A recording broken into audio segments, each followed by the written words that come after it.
रूस ने मिसाइल और ड्रोन से टर्नोपिल शहर के 2 रिहायशी इमारतों को रात में निशाना बनाया था। हमले के तुरंत बाद शुरू हुआ रेस्क्यू ऑपरेशन धूप निकलने तक जारी रहा। रिहायशी बिल्डिंग से धुआं निकल रहा था और इमरजेंसी सर्विस के लोग बहुमंजिला इमारत में घायल और जिंदा लोगों की तलाश कर रहे थे। Наш будинок цей, але тут багато дуже моїх знайомих. На даний момент вони за кордоном. Не знаю, яким чином, бачучи ситуацію, дуже страшно, тому що дітей забирають швидкою. Це жах.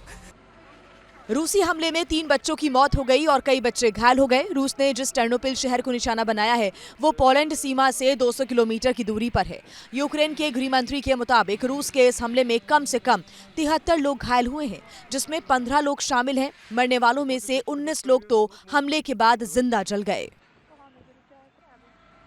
रूस ने मिसाइल और ड्रोन से टर्नोपिल शहर के 2 रिहायशी इमारतों को रात में निशाना बनाया था। हमले के तुरंत बाद शुरू हुआ रेस्क्यू ऑपरेशन धूप निकलने तक जारी रहा।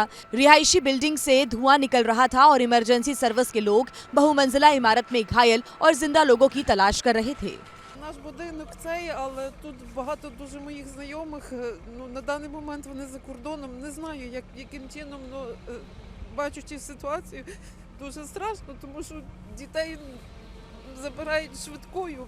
Це жах. रूसी हमले में 3 बच्चों की मौत हो गई और कई बच्चे घायल हो गए। रूस ने जिस टर्नोपिल शहर को निशाना बनाया है वो पोलैंड सीमा से 200 किलोमीटर की दूरी पर है। यूक्रेन के गृह मंत्री के मुताबिक रूस के इस हमले में कम से कम 73 लोग घायल हुए हैं, जिसमें 15 लोग शामिल हैं। मरने वालों में से 19 लोग तो हमले के बाद जिंदा जल गए। रूस ने मिसाइल और ड्रोन से टर्नोपिल शहर के 2 रिहायशी इमारतों को रात में निशाना बनाया था। हमले के तुरंत बाद शुरू हुआ रेस्क्यू ऑपरेशन धूप निकलने तक जारी रहा। रिहायशी बिल्डिंग से धुआं निकल रहा था और इमरजेंसी सर्विस के लोग बहुमंजिला इमारत में घायल और जिंदा लोगों की तलाश कर रहे थे। Наш будинок цей, але тут багато дуже моїх знайомих. На даний момент вони за кордоном. Не знаю, яким чином, бачучи ситуацію, дуже страшно, тому що дітей забирають швидкою. Це жах. रूसी हमले में 3 बच्चों की मौत हो गई और कई बच्चे घायल हो गए। रूस ने जिस टर्नोपिल शहर को निशाना बनाया है वो पोलैंड सीमा से 200 किलोमीटर की दूरी पर है।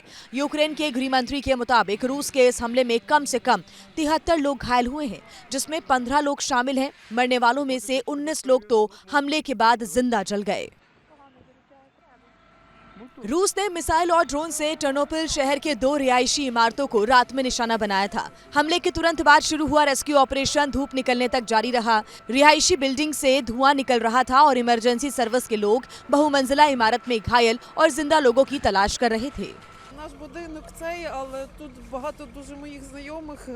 На даний момент вони за кордоном. Не знаю, яким чином, бачучи ситуацію, дуже страшно, тому що дітей забирають швидкою. Це жах.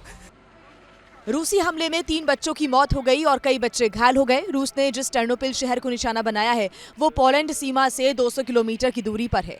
यूक्रेन के गृह मंत्री के मुताबिक रूस के इस हमले में कम से कम 73 लोग घायल हुए हैं, जिसमें 15 लोग शामिल हैं। मरने वालों में से 19 लोग तो हमले के बाद जिंदा जल गए।